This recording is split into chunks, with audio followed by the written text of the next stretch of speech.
1 ঘন্টা ধরে আটকে আছেন, আপনি টয়লেটে যান। তো এই জন্য আপনি সংসদের সামনে এসে হোয়াটসঅ্যাপ করবেন? ওই যে সংসদের সামনে হোয়াটসঅ্যাপ করতে বসছে, এটা কি হোয়াটসঅ্যাপ করার জায়গা? সামনে সংসদ, তুমি এখানে হোয়াটসঅ্যাপ করতে বসছো? মাফ করে দেন মানে? এটা কি হোয়াটসঅ্যাপ করার জায়গা? তুমি কি জন্য এখানে বসছো বলো? অনেক সিরিয়াস মানে? এটা কি হোয়াটসঅ্যাপ করার জায়গা? তুমি জানো এই সংসদে কি হয়? এই সংসদে জনগণের নামে বিল পাস হয়।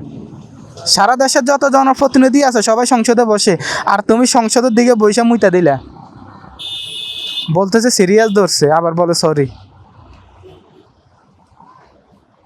সামনেই সংসদ, সে এখানে হোয়াটসঅ্যাপ করতে বসে গেছে। ওই যে আরেকজন সংসদের সামনে হোয়াটসঅ্যাপ করতে বসছে।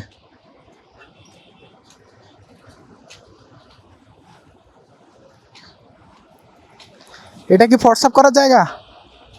এটা কি হোয়াটসঅ্যাপ করার জায়গা?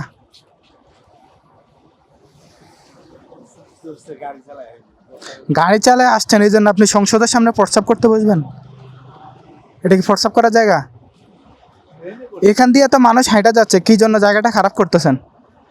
এখানেই সংসদ, আর আপনি এখানেই বসে হোয়াটসঅ্যাপ করে দিলেন। এত সুন্দর একটা জায়গা আপনি হোয়াটসঅ্যাপ করতেছেন। কাজটা কি ঠিক করতেছেন? কাজটা কি ঠিক হচ্ছে? এখন আপনাদের মতো বুঝের মানুষ যদি সচেতন না হয় তাহলে তো সবাই এখানে হোয়াটসঅ্যাপ করবে, বলেন? আপনি তো একজন বুঝের মানুষ। 1 ঘন্টা ধরে আটকে আছেন, আপনি টয়লেটে যান।